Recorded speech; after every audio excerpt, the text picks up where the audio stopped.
throb never. Heart throb forever. All right, I want to address the this topic of a segment of a recent Tariq Nasheed post that he put up, and I think it was in the post that he put up about Trump and Zelensky. You know, where he had a caller call in and make a statement. But before I get to that, I want to show some acknowledgement and remembrance of Angie Stone with her recent passing. That's unexpected for the Black community.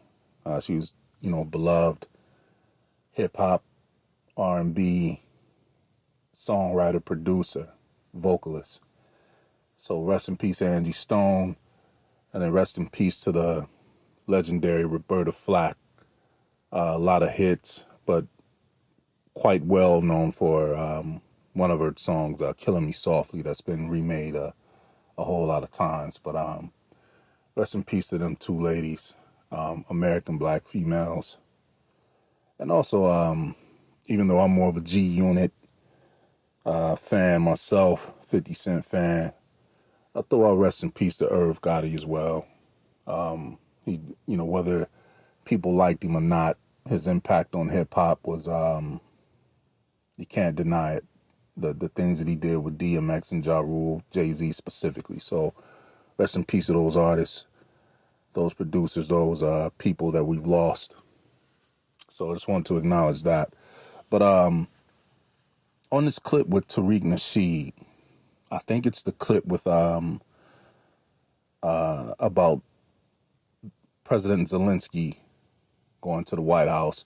There was a guy that called into Tariq's show, and he made a comment, obviously of immigrant stock, Black dude, but he had said Black people in America, we don't, what'd he say? He said we don't know how to take care of our neighborhoods and stuff like that. Or that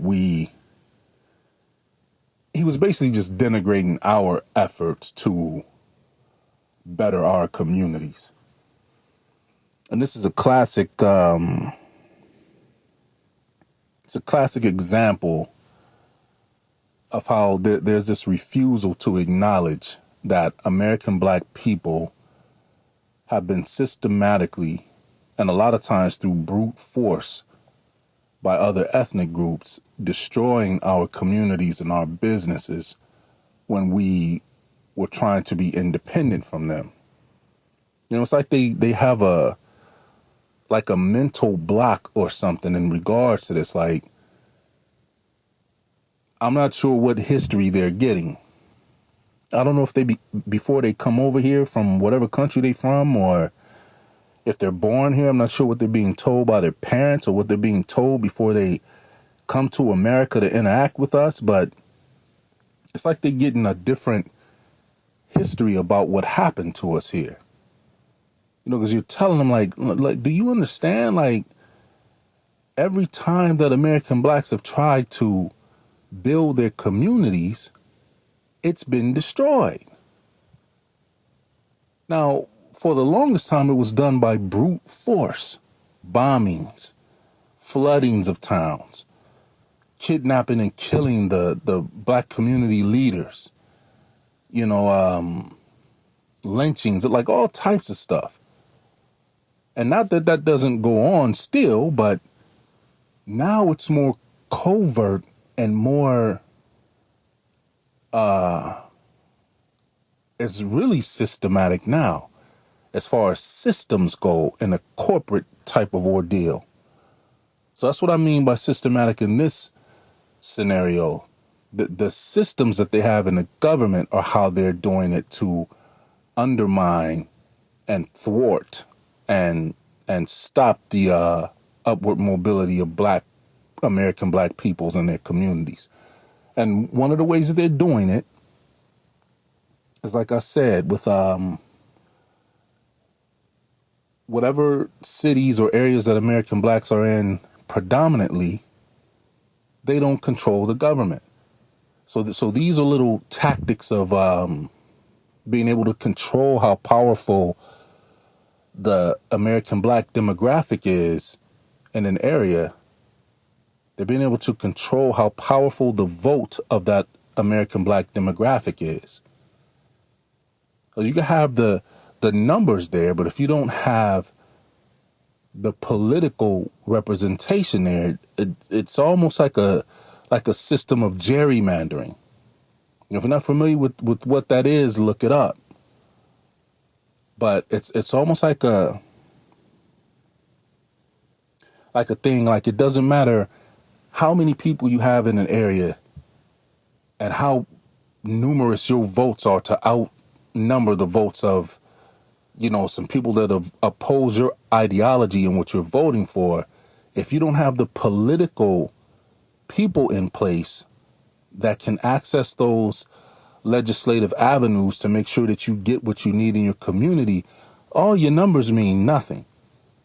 And this is why we have to start becoming more strategic and understanding what these systems are about. And that's why it particularly made me angry with the last post that I put up. And then I had to follow up with one after that called the shadow banned. And I left a link to that shadow banned 43-second post so that y'all could listen to that, because it was shadow banned. Like that post that I put up, it had 0 views. 0 views for a few days. And I'm like, okay, this is interesting.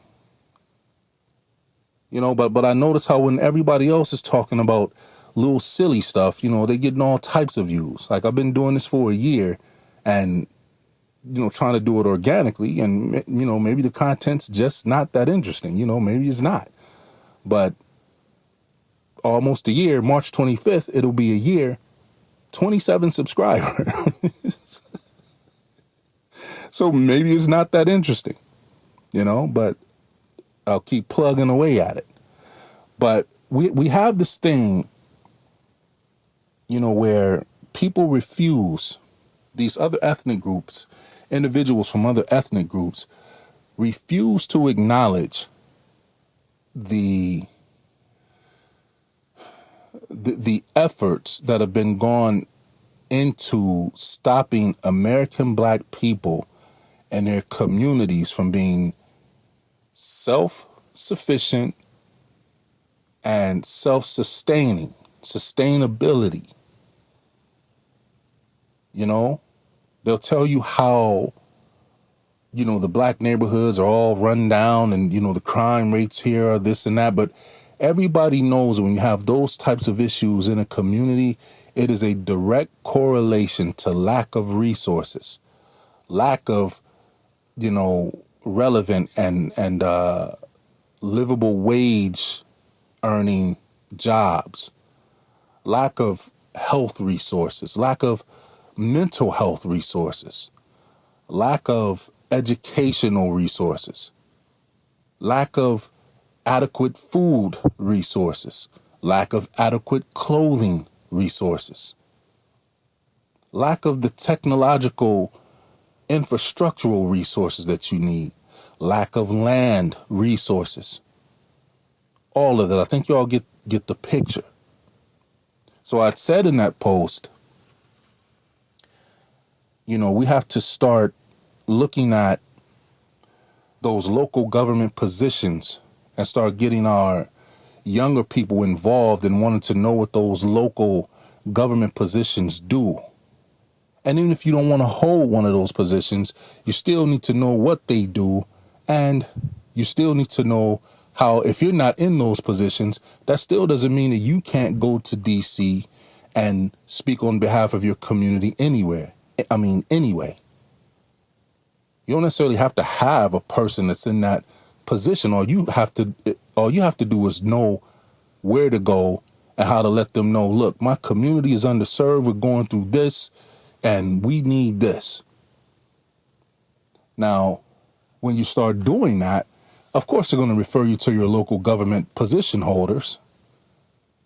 But then that's when you start understanding, like, oh, so these are the people who's supposed to be talking for us?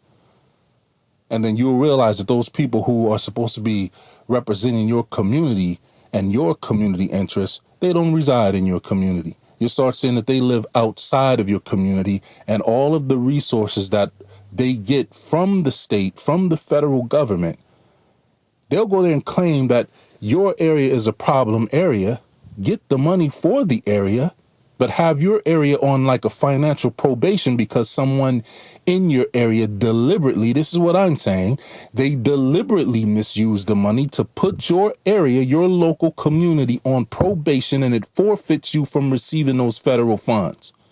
So then guess what?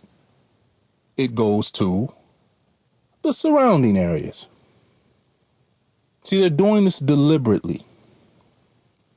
Another keyword you'll have to look into, what I gave in the last post was CDBG, Community Development Block Grant funding. But we have to start looking into that and even thinking outside of that.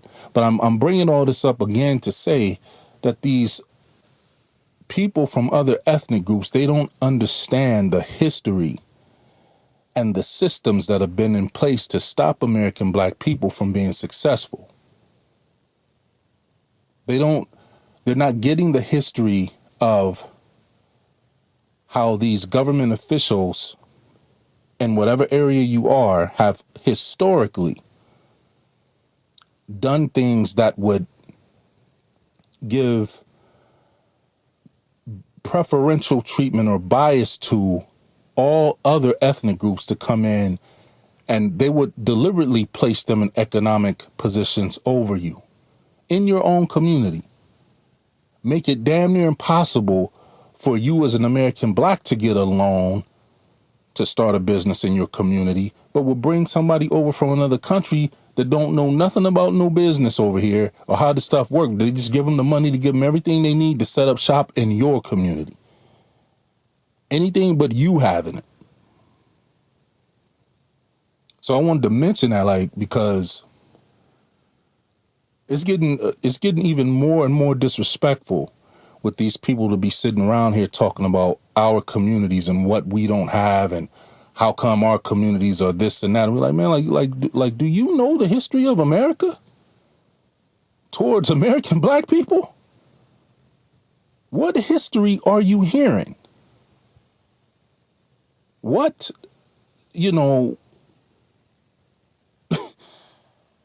CERN, Hadron Collider ass reality have you stepped into where you think that it was something other than what we're telling you it is? See, we not only have our own personal experiences in real time as proof of what has been going on with us here in this country, we have the remembrance of our great uncles, great aunts, great grandparents, grandparents telling us all of this stuff. See, y'all don't know it, and you may have forgotten it because, it wasn't that important to you, but you don't know it because it didn't affect you. We know it. You can't come here and tell us that we are being hypersensitive to something that you obviously have no idea about. You clearly have no idea about what's been going on. So for my American black family, I also told y'all, or FBA family, I told y'all as well, when y'all want to start learning this stuff, about the civil engineering, civil planning, the public administration roles, the state representative roles, the alderman roles, that local government thing.